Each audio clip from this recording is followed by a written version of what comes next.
라이브러리 오면서 이렇게 지금 이렇게 완전히 우리가 거리두기를 해야 되는 좌석을 빼고는 모든 분들이 다 이 자리에 와주시고 자리를 채워주셔서 굉장히 훈훈한 현장인 거, 온도가 조금 올라갔다 바깥은 추운데 그런 생각이 듭니다. 일단 먼저 감독님과 배우분들께 여러분들과 만나 인사 말씀을 듣도록 할게요. 감독님 먼저 드릴까요? 돌멩이를 연출한 김정식 감독입니다. 오늘 이렇게 저희 영화 돌멩이를 보러 오셔서 너무 감사드리고요. 좋은 질문 해주시기 바랍니다. 고맙습니다.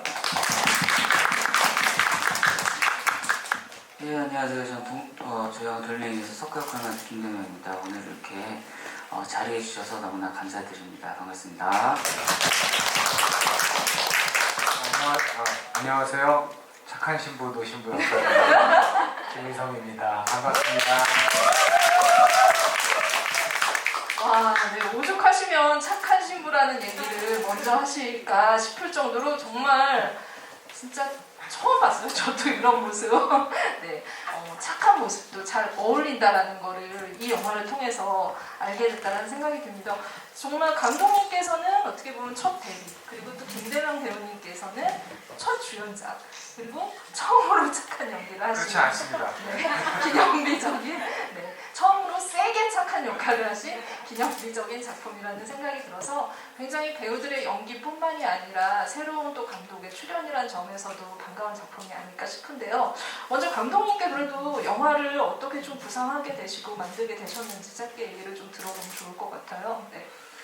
우선 이 영화를 갖다가 생각하게 될 때 우리 인간들의 믿음에 대해서 생각을 했어요. 인간의 믿음이라는 게 되게 불완전하고 그리고 또 얼마나 변하기 쉬운 것인지 이것을 갖다가 영화 속에 어떻게 구현해볼까 그렇게 생각하게 되면서 영화를 갖다가 준비하게 됐습니다.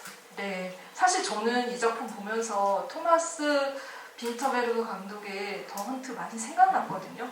굉장히 그러니까 한 유치원 교사가 어린 아이를 이제 그 성추행했다라는 그거를 그러니까 어떻게 보면은 이제 의심을 사게 되죠. 그리고 나서 그 한 마을에서 겪게 되는 그 고난의 길이라고 할 수 있는데 그 작품이 어떻게 보면은 한국의 작은 마을로 옮겨온 게 아닐까 싶을 정도로 여러 가지 이제 생각할 지점에서 비슷한 지점을 안겨준다, 숙제를 안겨준다 이런 생각이 들었거든요. 근데 이 마을 어죽 축제라는 것을 하는 이 마을도 굉장히 어떻게 보면 진짜 있는 것 같다라는 생각이 들 정도로 그런데 조금은 지금 2020년에 현재가 맞을까? 과거에서 어떻게 보면 튀어나온 것 같기도 하고 여러 가지 생각이 들던데 근데 그 마을에 대한 얘기도 조금 해주시면 좋을 것 같아요. 어떤 공간인가요? 어떤 배경인가요? 제가 시골 출신이거든요. 그리고 제가 사는 동네 자체가 시골의 산내라고 하는 곳인데 내산자에다 안내자예요. 그래가지고 그래도 제가 갖고 있는 게 시골 촌놈이다 보니까 그게 저는 이게 특별하지 않고 시골의 정서이거든요. 어떤 문제가 있게 되면 그 평상시에는 별게 아니었는데 그것 때문에 사람들이 계속 그 서로 막 충돌하고 그럴 경우들이 굉장히 많이 있죠. 그 소문도 굉장히 빠르고 그래서 이게 어느 순간 대단히 정이 많다가도 그 하나의 그 어떤 사건들 때문에 그 굉장히 사람들로부터 질타를 당하고 뭐 이런 모습들이 어릴 때부터 봐왔던 거거든요. 그래서 저는 뭐 그 모습들에 대해서 내 정서를 어린 시절에 있었던 그 정서가 또 담으려고 했던 부분입니다. 어죽제라는 그런 기타 등등한 것들. 네, 어떻게 보면은 그 초반에 어떤 그 마을의 정서로 봤을 때는 한번 가보고 싶다라는 생각이 들 정도로 훈훈한 그런 공기를 자아내다가 어떤 사건으로 인해서 변해가는 모습을 보면서 또 이제 공포감도 느껴지고 그랬었는데 사실 이제 그 배우님이 사실은 이제 그 마을의 어떤 그런 모든 것들 기운을 받고 공격을 당하기도 하고 또 어떻게 보면 의심을 사기도 하고 여러 가지 상황에 처하게 되는 그런 역할을 맡아서 영화의 전 그 러닝 타임 내내 고군분투한다라는 생각이 들었어요. 부담도 크셨을 것 같아요. 이런 작품을 만날 때 배우들의 역할이 정말 크다라는 생각이 들기도 하고 이게 한편으로는 이게 도전도 되지만 과연 잘 해낼 수 있을까 이런 생각도 들 정도로 이게 무거운 연기가 아니었을까 싶은데 어떠셨는지 시나리오 보셨을 때 얘기를 좀 부탁드릴게요. 일단은 시나리오를 받았을 때 다른 것보다도 이거를 어떠한 정말 의도와 다르지 않게 제가 잘 표현할 수 있을까, 그리고 이 캐릭터가 가진 어떠한 다른 편견들 때문에 제가 그거를 정말 그 감독님의 의도를 잘 전달할 수 있을까라는 그런 걱정을 굉장히 많이 했죠. 네. 아니 진짜 이제 벌써부터 이렇게 오픈 채팅방에 질문들을 보내주시고 계시는데 아마 이제 이 부분에 대해서는 많은 분들이 궁금해하실 거예요. 진짜 8살 지능을 가진 석구를 그 행동들을 어떻게 연기를 하셨을까 이런 생각이 들어요. 황 선생님이 김대명 배우님 6살의 지능을 가진 30살의 장인을 연기하기 힘들지 않으셨나라는 얘기를 주셨어요. 진짜 행동 하나하나, 말투 이런 것들 다 설정을 하셔야 됐을 것 같고 특히나 이제 뭐 복장에서부터 저희 그냥 뭐 첫 장면에서 이미 끝났잖아요. 바지, 팬티 치켜 올리면서 일어나는 그 장면부터 이 사람이 어떤 행동을 하는 사람인지 어떤 상태인지 단박에 알게 해줬다는 생각이 들거든요. 어떻게 석구를 연기를 하셨나요? 일단은 제가 뭐 몇 번 얘기한 적은 있지만 이 캐릭터를 좀 제 안으로 가지고 들어오려고 했었어요. 그런 거를 좀 많이 했고 뭐 많은 레퍼런스가 참고할 만한 작품들도 많고 캐릭터들도 많은데 일단 그것보다도 이 있는 그대로 오해 없이 제가 좀 잘 표현하고자 하는 데 있어서는 저의 8살의 모습을 좀 많이 차용하고자 노력을 했고요. 그때 할 수 있는 것들, 했었던 행동들이나 제가 좀 그때 친구들이랑 있었을 때의 모습들이나 뭐 가족들이랑 떨어져 있을 때, 혼자 있을 때의 모습들이나 이런 것들을 많이 떠올리려고 노력을 했죠. 8살 때도 상당히 귀염귀염 하셨나봐요. 아니 굉장히 개구장이었었어요. 네, 알겠습니다. 되게 귀여운 모습들을 보여주셔가지고 처음에는 진짜 그 스쿨버스에 타도 될 것 같다는 생각이 들 정도였는데요. 네, 어떻게 보면 그 석구의 모습을 계속 어릴 때부터 지켜보고 그 석구의 어려운 지점들도 돌봐줬던 사람이 신부님이 아니실까 싶어요. 마을의 어떻게 보면 정신적인 지주라고 할 수도 있을 것 같은데 이번에 이렇게 진짜 근래 흔하지 않은 착한 역할을 받고 나서 조금 나한테 잘못 들어온 거 아닌가? 감독님 왜 주셨을까? 이런 생각 하셨을 것 같아요.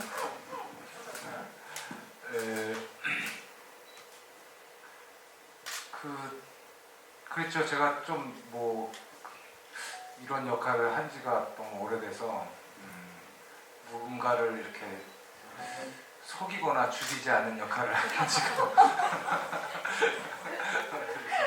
좀 재밌겠구나라고도 생각했었고 무엇보다도 뭐 여기 있는 우리 김대명 씨랑 같이 이렇게 같이 한 공간 안에서 연기한다는 게 되게 많이 기대됐었어요. 제가 네. 되게 후배이지만 너무너무 좋아하는 배우라서 그래서 많이 기대하면서 같이 하게 됐죠. 네, 영화가 전개될 때마다 저 신부가 언제 본색을 드러낼 것인가 자꾸 이야기가 다른 쪽으로 이제 꺾일 때도 됐는데 라는 생각을 하게 되는데 어떻게 보면 캐스팅 자체가 반전의 캐스팅이 아닐까? 이런 것들을 감독님이 충분히 노리셨을 것 같다는 생각이 들거든요. 그래서 감독님께 배우들 캐스팅에 대해서도 좀 얘기를 좀 첨언을 들어야 될 것 같은데요. 일단은 진짜 파격적인 캐스팅이에요. 의성 선배님한테는 제가 정말로 악역에서 뽑을 수 있는 게 하나도 없다고 생각했거든요. 네, 이제는 그래서- 더 이상 네, 이제 뭐 다른 뭐 감독들이나 이런 영화에서 그 선배님께서 너무나 훌륭히 하셨기 때문에 제 상상에 의해서는 뽑아낼 수 있겠다는 생각을 할 수가 없더라고요. 근데 선한 역할의 그 의성 선배님께는 진짜 그 선한 역할의 옷을 입히면 네. 어떤 모습이 나올까에 대한 것들이 되게 저한테 구미를 당기게 하는 부분이었었죠. 선배님께서 해주신다고 해서 너무 감사했어요. 네. 근데 앞으로도 저는 계속 한번 입혀볼 생각이에요. 그러니까 제가 선배님께서 저를 네. 갖다가 네. 마음에만 들어 하신다면 네. 창의작도 벌써. 네. 잘 부탁드립니다. 알겠습니다. 그럼 얼마나 더 착해지실 수 있을지 그 감독님과의 조합을 좀 살펴보도록 하고요. 또 김대명 배우님 어떻게 보면은 아이고 죄송합니다. 아니 사실 석구 역할을 갖다가 해주실 그 나이대 연기자분들 뭐 제가 그 이미지를 갖다 생각했을 때 저희 작품 속에서 가장 맞는 이미지가 곰돌이 2 같아요. 아, 맞아요. 네. 그래서 8살 아이로서 옷을 갖다 입었을 때 잘 해줄 수 있는 분으로 대명 씨가 가장 어울린다고 생각했고요. 대명 씨가 시나리오를 받고 해주시겠다고 해서 너무 감사하게 생각했습니다. 너무 잘 맞지 않았어요? 정말요? 네. 예. 근데 곰돌이 푸우라는 말이 정말 딱 맞네요. 진짜 약간 아까 곰돌이 푸우 감독님이 얘기했을 때 살짝 고개를 돌려버리시더라고요. 근데 진짜 뭐 이렇게 그러니까 사실 이제 어떤 옷을 입느냐도 굉장히 좀 약간 고민의 대상, 고려의 대상이지 않았을까 싶은데 영화에서 이제 모자가 사실 항상 쓰고 있고 그게 의미가 있잖아요. 그래서 관객분께서도 사실 석구의 차림새에 대해서 또 질문을 주셨어요. 석가라는 아이들을 쓰시는 분께서 석구에게 모자의 의미는 무엇인가요? 모자에 유독 집착하고 떼어내지 않는 이유가 궁금하다고 하셨는데 김대명 배우님께 좀 얘기를 들어볼까요? 이건 감독님이 말씀이 좀 더 정확할 것 같아요 지금. 네. 아까 좀 전에 말씀드린 것처럼 그 8살의 마음을 가진 어른 아이로 이 영화 속에서 설정을 했기 때문에 순수한 영혼을 8살에 멈춰져 있거든요, 나이가. 그러다 보니 많은 그 석고에 옷도 보면 멜빵 옷이잖아요. 예. 그리고 몸만 컸지, 그리고 또 모자를 갖다 이렇게 집착하는 부분, 그리고 우리 어릴 때 보면은 음식에 대해서 이렇게 편식하는 부분들, 이런 것들을 다 장치로서 8살에 머물러 있는 어른아이의 모습을 갖다 하기 위해서 그렇게 도구로서 사용한 겁니다. 석구가 계속 모자 쓰고 있는 것처럼 촬영 내내 좀 많이 쓰고 있으셨겠네요. 좀 약간 익숙해지기 위해서. 그죠. 또 그 모자도 또 손에도 많이 익어야 되고 또 착용감도 많이 있어야 또 진짜 같아 보이기도 하니까요. 그랬던 기억이 나요. 그럼 원래 좀 약간 모자를 좀 즐겨 쓰셨었어요? 오늘도 쓰셨네요. 네. 평상시에도 좀 사실 배우는 직업 자체가 이게 그냥 막 편하게 막 다니기 쉽진 않으니까요. 네. 모자를 좀 주로 쓰는 편이죠. 네, 알겠습니다. 그래서 모자 연기가 찰떡 연기처럼 붙지 않았나라고 생각을 하는데 의성 배우님 의상 얘기가 계속 나와가지고 이 얘기도 같이 하면 좋을 것 같아요. 김희성 배우님 사제복이 너무 잘 어울려서 놀랐습니다. 이건 뭐 강동원 배우님 이후로 가장 잘 어울리는 배우라는 얘기도 될 것 같은데요. 1등하고 2등이 차이가 너무 많이 나서 사실은 검은 사제들 때도 저도 사제복을 한번 입었었거든요. 네네. 같이 입었었는데 네. 그런 옷을 입는다는 거는 배우한테는 너무 좋은 일이죠. 그러니까 완전히 다른 평소에 입지 않는 다른 의상을 입는다는 거는 그 배우한테 되게 좋은 캐릭터를 부여해 주는 거니까 옷을 입는 것만으로도 캐릭터를 부여해 주니까. 근데 한편으로는 이제 종교인의 옷을 입고 종교인을 연기한다고 하는 것은 또 한편으로는 좀 부담되는 일이기도 하죠. 네. 어쨌든 저희가 이제 사제복 입은 배우로는 강동원 배우 이후에 김희성 배우를 기억하게 됐네요. 알겠습니다. 두 배우분들이 이제 연기를 위해서 어떤 또 이렇게 의미 있는 의상들을 입었다라는 생각이 들고요. 저는 이제 그런 생각이 들더라고요. 이런 사건의 중심에 감독님께서 시나리오를 구상으로 쓰실 때부터 이렇게 그러니까 뭐 우리가 말하는 소위 말해서 그냥 정상적인 지능을 가진 사람들이 이 일을 겪고도 굉장히 실현이 되는 일이기도 하고 어떻게 대처해야 될지 겪어나가야 할 과정이 험난한데 석구라는 지적 장애인을 설정으로 해서 그가 인지하지 못하지만 오히려 그가 인지하지 못했기 때문에 그를 바라보는 마을 사람들 그리고 관객들을 더 이제 깊게 생각에 빠지게 한다 이런 생각 들었거든요. 그래서 감독님이 이제 주인공을 설정하신 이유도 좀 말씀을 설명을 해주시면 좋을 것 같아요. 이게 어떤 부분에 있어서는 그 석고를 갖다가 지금 현 시대에서 많은 그 수많은 그 가해자들로 놓는 어떤 메타포를 갖다 가지려고 했었거든요. 약간 다른 이야기가 될 수 있을지도 모르겠지만 우리 사이에 보면은 어떤 문제가 있었을 때 서로 그 문제에 대해서 진실을 갖다 파헤치기보다는 거기에 있는 당사자들에 대한 그 진실을 갖다 파헤치는 건 그냥 내팽개쳐져 있고 그냥 사람들의 수많은 사람들이 그걸 갖다 바라보면서 막 서로가 갖고 있는 막 감정들, 날선 감정들로 막 충돌하는 모습들이 굉장히 있거든요. 지금 석구도 보면 석구가 갖고 있는 진실을 갖다 파헤치려고 그 등장인물들, 마을 사람들이 노력을 하는 게 아니라 주변 사람들이 수없이 변죽을 때려가면서 서로 그냥 싸우기만 하고 있거든요. 서로가 옳고 그러다는 얘기. 네. 그리고 또 한편으로는 자신들의 감정을 갖다가 석구한테 계속 너는 죄인이라고 단죄만 묻고 있죠. 예, 그런 모습을 좀. 어떻게 보면 석구는 이거에 대해서 이 사안의 심각성에 대해서 좀 인지를 하지 못한다라는 생각이 들고 오히려 사람들의 그 시선들을 느끼면서 돌멩이를 던지게까지 되는 것 같아요. 그래서 그 감정의 변화를 배우님께서는 좀 어떻게 해석하고 따라가고 표현하고 싶으셨는지. 글쎄요, 일단은 뭐 그 시나리오 외적으로 생각한다기보다 그 석구의 그냥 마음 쪽으로 더 접근하려고 노력했던 것 같아요. 그냥 나의 진짜 친구였던 사람들이 왜 자꾸 나랑 같이 안 논다고 할까? 그럼 나는 어떻게 해야 하지? 난 더 놀고 싶은데 그 마음에 대한 선만 좀 더 쫓아가려고 노력했던 것 같아요. 사실 이제 제가 아까 이제 얘기한 것도 진짜 그 사람들의 어떤 행동 같은 것들, 사안을 바라보는 사람들의 변화 이런 것들이 중요하다고 생각했는데 가장 중심에서 어떻게 보면 그걸 보여주는 인물이라는 생각이 들었어요. 이 사람은 어떻게 보면 석구를 믿는다기보다 자신이 믿어야 된다고 자기 자신을 계속 이렇게 마음을 다잡는 인물, 그래서 더 혼란을 주는 인물이라는 생각이 들었거든요. 표현하기가 쉽지 않았을 거라는 생각이 드는데.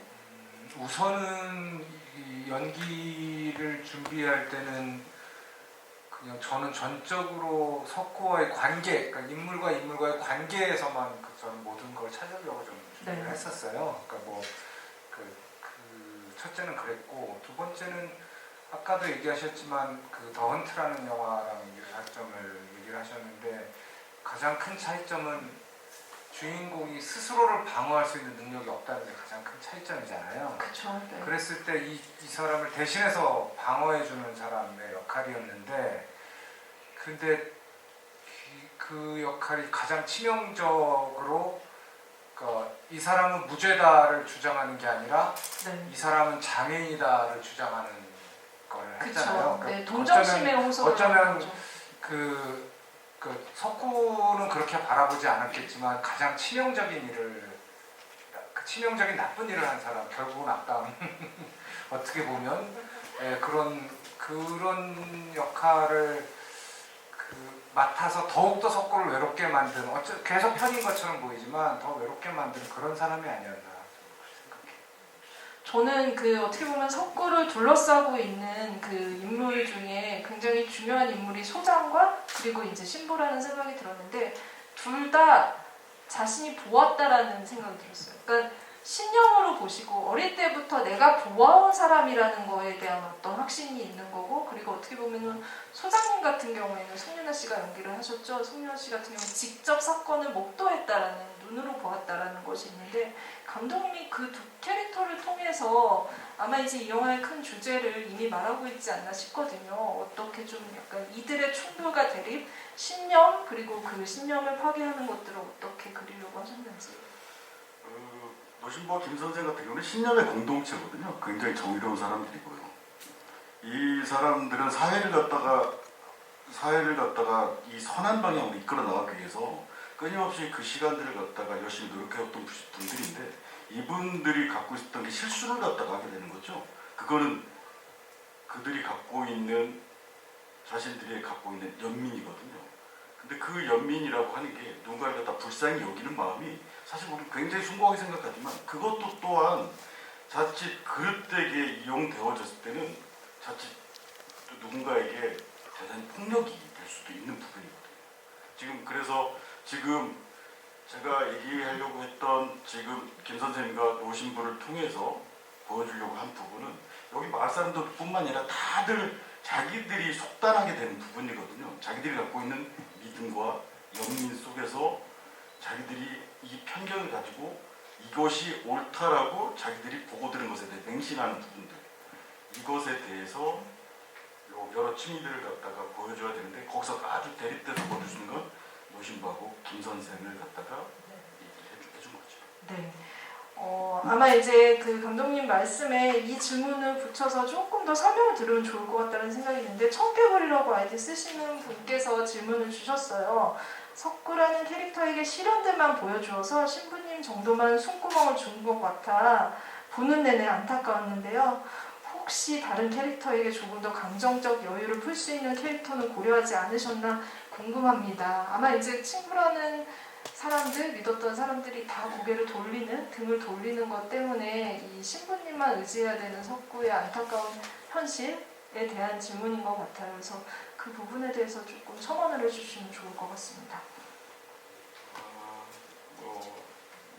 이게 시나리오를 갖다 쓸 때 이제 엔딩을 갖다가 생각하고 쓰게 되는데 엔딩에 대해서 고심을 갖다가 굉장히 많이 하게 돼요. 그래서 그 엔딩을 석구가 물속에 들어가고 그 외로움과 두려움 속에 있게 된 상황을 갖다가 많은 고심 끝에 그걸 놓다 보니까 지금 말씀해 주시는 부분들 다른 옆에서 석구를 갖다가 도와주고 노신부뿐만 아니라 또 다른 마을 사람들의 누군가가 그 뭔가 해소시켜주는 관객에게 해소시켜주는 모습들을 갖다가 이렇게 인물을 갖다가 구성하려고 하다 보니까 제가 갖고 있는 상상력이 한계였는지 그리고 또 한편으로 내가 밀고 나가려고 하는 이 주제에 그것들이 계속 덜커덕거리게 되더라고요.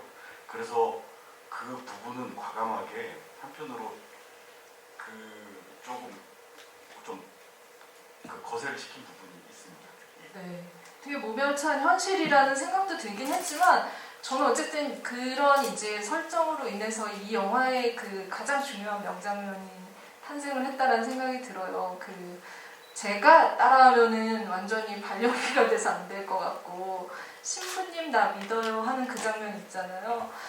정말 저는 그 촬영부터 이게 정말 세팅 자체가 사람의 마음을 움직인다라는 생각이 들었거든요. 그 석양이 지는 그곳에서 두 배우가 서로 이제 그러니까 신부라는 사람도 어떻게 보면 자기가 머릿속으로 생각했던 거 석구를 그냥 도와줘야 되는 당위적인 것에서 그 석구의 천진한 그냥 정말 너무 그냥 툭 그냥 나 믿느냐고 물어봤을 때 오는 충격 그 이후로 자기 자신을 다시 자기 사제생활을 돌아보는 계기가 됐을 거라는 생각이 드는데 그 장면을 촬영하실 때 두 배우님들이 좀 어떤 마음으로 촬영하시는지 들어보면 좋을 것 같습니다. 네.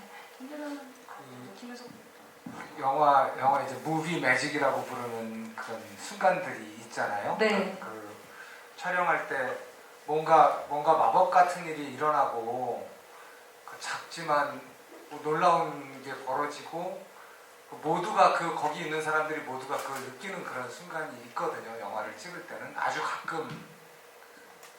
그리고 그런 것 때문에 배우건 스태프들이건 이 맛에 영화 한다 뭐 이런 그런 희열을 그런 순간들이 있어요. 영화 한 편 안에 그런 순간이 없을 때도 있고 불행히도.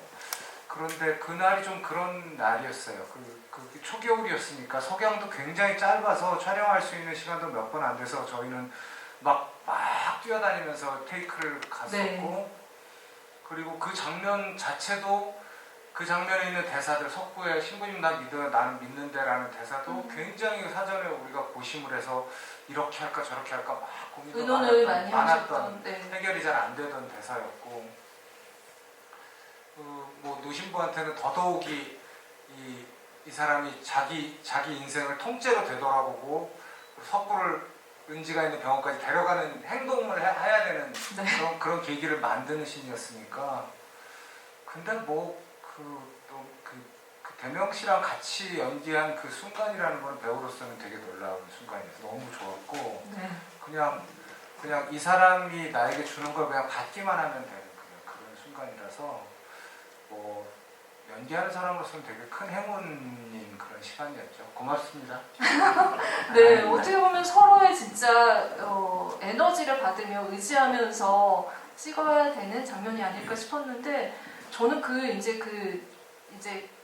촬영이 너무 좋아서 그 장면을 보면서 촬영 감독님이 누군가 다시 한번 되새김질을 했어요. 벌새 찍으신 강국현 촬영 감독님이 찍으셨거든요. 정말 그 정서를 잘 담았다, 그 감정을 잘 담았다는 생각이 들고 그 안에서 그 명대사를 이 영화를 관통한 명대사를 하셨잖아요.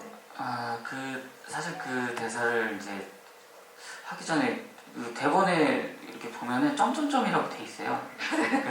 감독님 점점점. 그러니까 어떤 말 없이 어쨌든 그 의미를 이제 보여줘야 되는 건데 이제 그것에 대해서 이제 같이 이야기를 많이 나눴죠, 선배님이랑 감독님이랑. 근데 선배님께서 이제 그 대사를 이 말을 하면 어떻겠냐라는 의견을 주셔서 이제 하기로 했는데 자꾸 이제 김대명의 마음으로 자꾸 생각을 접근을 하니까 아니 8살의 마음을 가진 사람이 나 믿냐고 이야기를 할 수 있을까 싶은 거예요. 이게 이 말이 할 수 있을까 싶으니까 제대로 나올 수 있을까 싶었는데 그것조차도 제 편견이었던 거더라고요. 그 촬영 순간이 딱 되니까 이 석구라면 충분히 나 믿어요? 나 믿어? 라는 얘기를 지금 충분히 할수 약간 있는데, 떠올랐어. 네, 충분히 할 수 있는 이야기더라고요. 그리고 정말 선배님 말씀하셨듯이 그 마법 같은 순간이 딱 왔던 것 같아요. 그 대사를 할 수 있는. 그래서 아주 감사하고 선배님한테는 그 아까 말씀 저한테 너무 감사드리면서 오히려 제가 네. 훨씬 더 감사드리죠. 촬영 전에도 제가 뭐 찾아가서 같이 네. 작품을 던지지 이렇게 하면 어떨까요? 해주시면 어떨까요? 이런 말씀도 드렸거든요. 그래서 같이 할 수 있게 돼서 저한테는 너무나도 의지할 수 있는 아주 커다란 부분이 있어서 너무나 감사드린다는 말씀 다시 한번 드립니다. 네. 박수 한번 부탁드립니다. 그 촬영은 사실은 저는 이제 그 촬영 얘기를 했던 게 이게 그 순간이 하루에 몇 번 안 오잖아요. 굉장히 짧은 순간의 시간 안에 이 완성을 하셔야 됐을 것 같은데 몇 테이크나 가셨는지 감독님 말씀 주세요. 그게 네. 촬영가 30분 정도밖에 안 됐고요. 30분 안에 그걸 다 찍어야 됐기 때문에 테이크를 갖다가 갔을 때 정말 3테이크 정도 네. 3테이크 정도 간 것 같아요. 제가 지금 정확한 한 3테이크 갔을 때 이 감정이 딱 나오니까요. 네. 다들 그 찍을 때가 다 그거죠. 카메라 뒤에 한 5, 60명이 딱 줄 서 있었거든요. 기차 놀이 하듯이. 근데 기차 놀이. 거의 숨죽이면서 막 아니 사실은 보면은 되게 막 몰려다녀야 되니까 우스꽝스러운데 그 석구의 대사 노신부님이 딱 그 감정 네. 잡고서 딱 했을 때 뭉클하더라고요 정말. 네. 네. 그랬습니다. 네.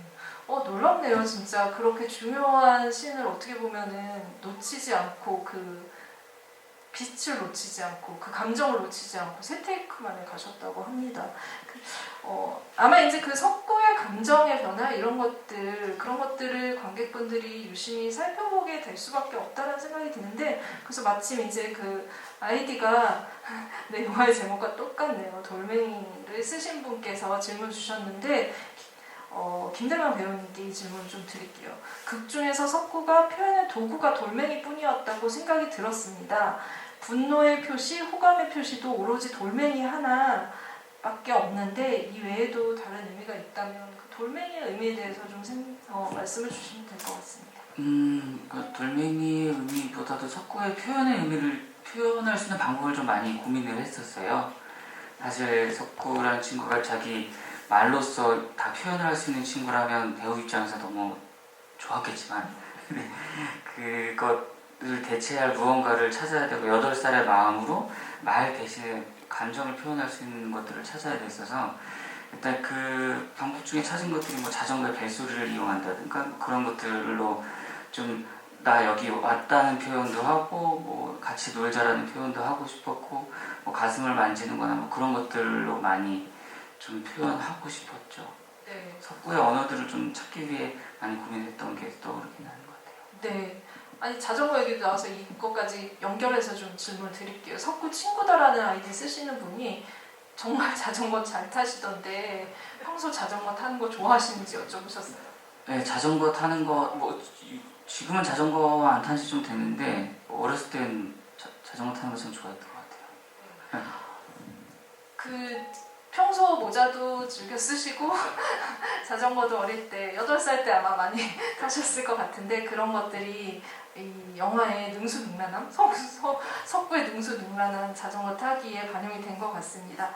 질문을 좀 이어서 제가 드린다면 저는 이제 좀 약간 그런 생각이 들었어요. 이제 이 사건이 일어나고 나서 사람들이 변하는 모습들이 영화에 이제 충분히 담겼다라고 생각을 하는데 사실은 이 영화를 보면서 이 영화를 드라마로 만들었다면 아마 전사가 굉장히 많았을 거라는 생각이 들었어요.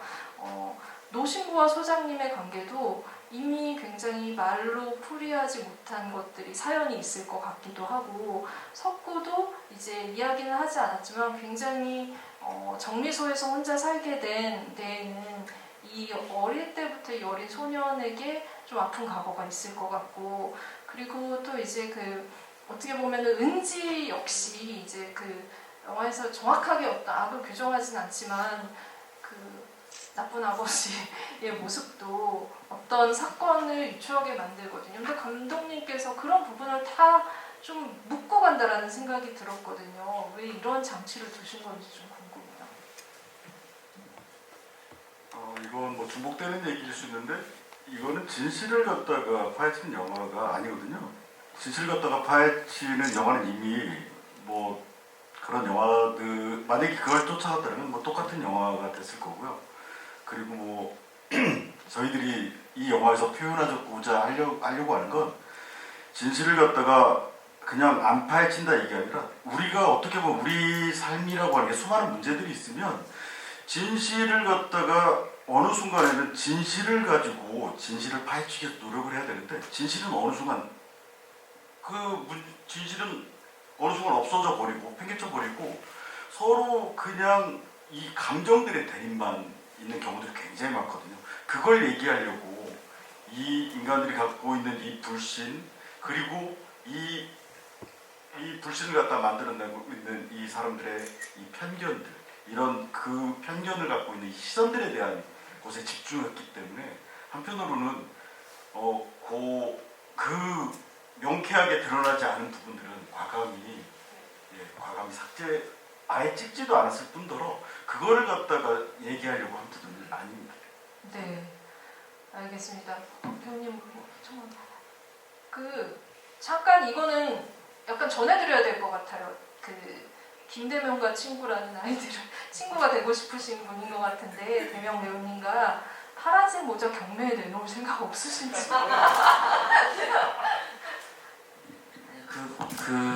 그러게요. 나중에 뭐 좋은 일이 있으면 네.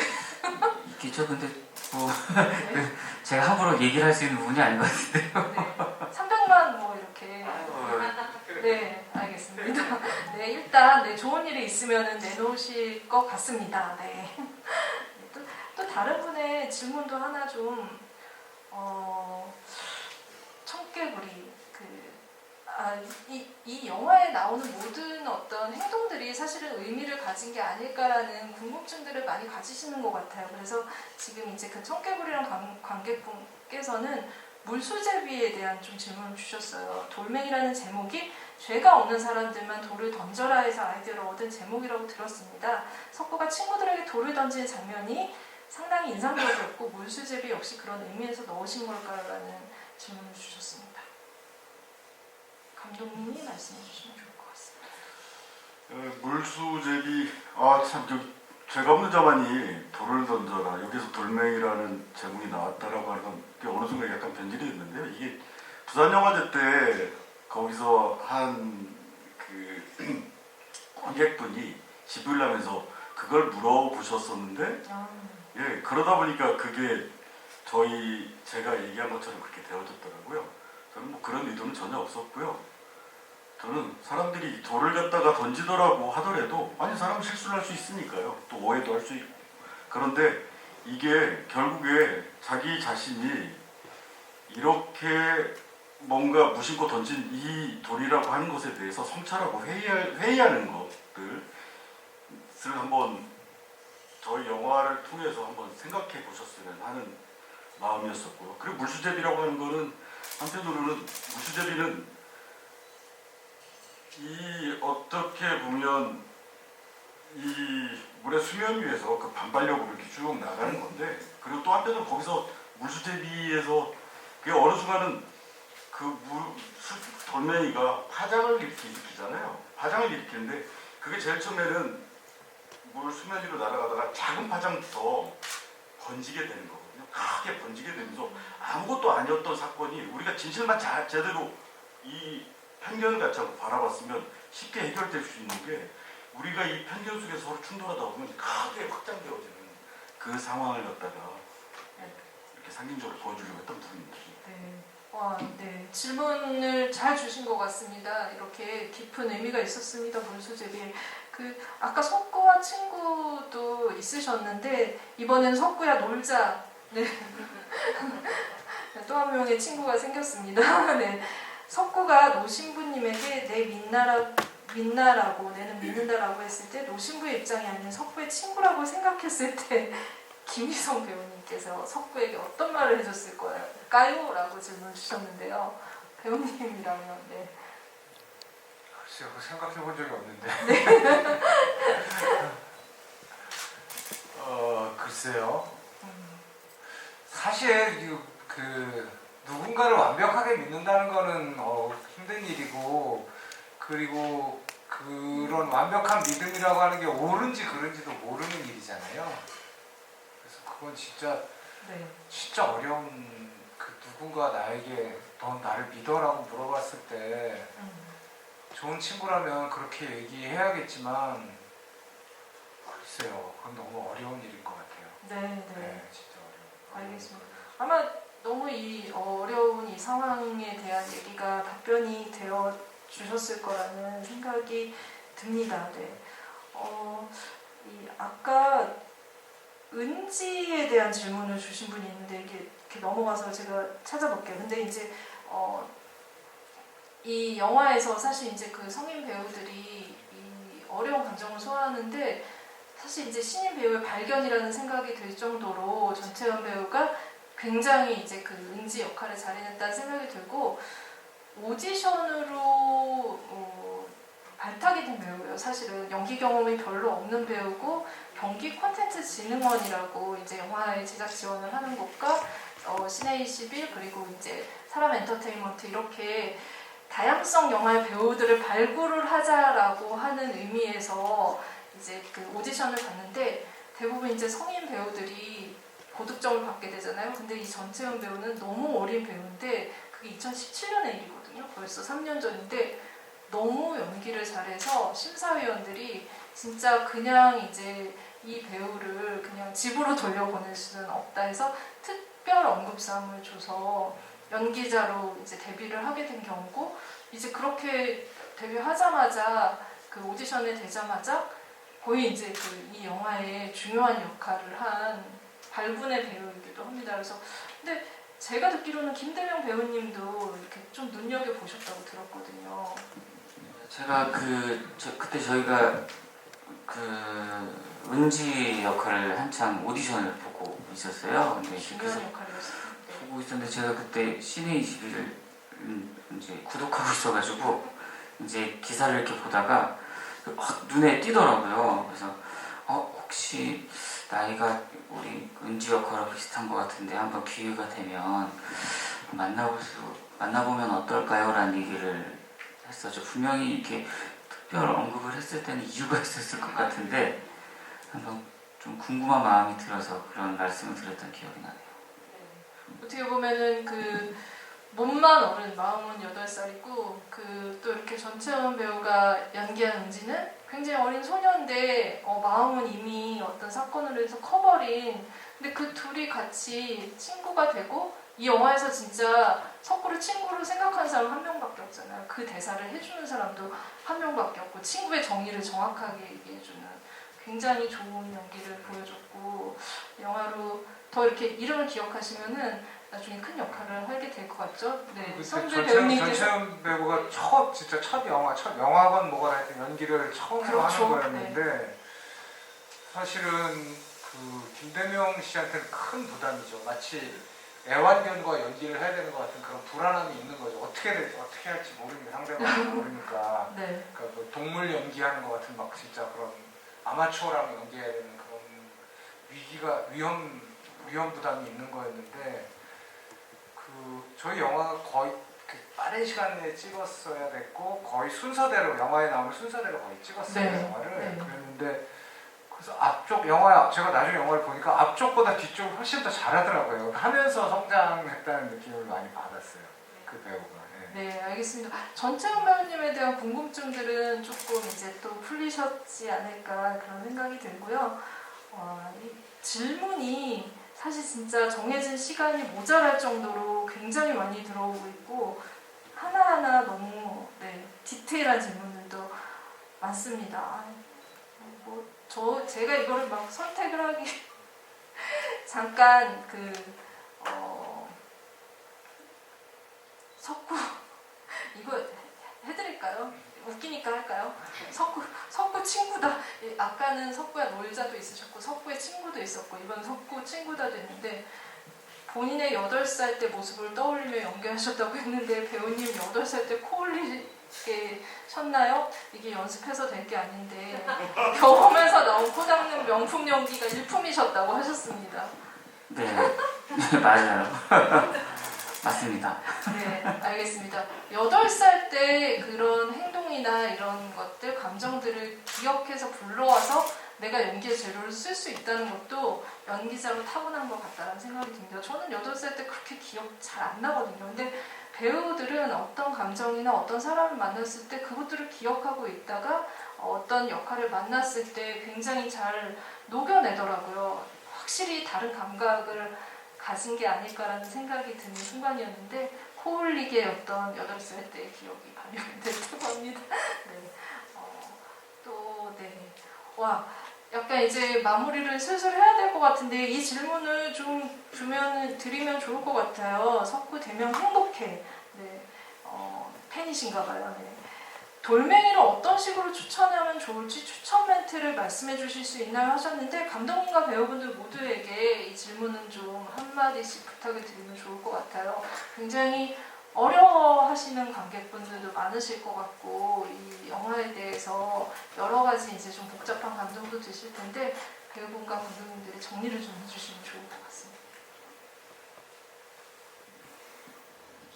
우리 영화는 한번 우리 인간이 갖고 있는 이 믿음에 대해서 한 번쯤 이 무거운 주제일 수 있지만 한번 고민을 갖다가 해볼 수 있는 삶에 대해서 고민해볼 수 있는 우리 인간이 갖고 있는 이 믿음 그리고 인간의 이 편견이 또 만들어내고 있는 우리의 이런 불신들 이런 것들에 대해서 삶에 대해서 진지한 고민들 갖다가 한편으로는 해볼 수 있는 그 시간을 가질 수 있는 영화라고 생각을 합니다. 예. 네가 마지막에. 저는 그 돌멩이라는 영화는 재미있는 오락 영화라고 생각을 해요. 네.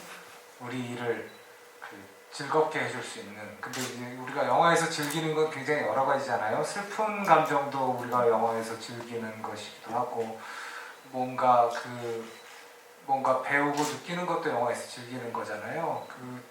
이 영화가 그냥 단지 무겁거나 어렵거나 이런 게 아니라 우리가 감정적으로 즐길 수 있는 요소가 굉장히 많은 영화라고 생각해요. 그래서 여러분들께도 이 영화를 보면서 즐겨주셨으면 하는 그런 마음입니다. 네, 알겠습니다. 네, 김대만 배우님.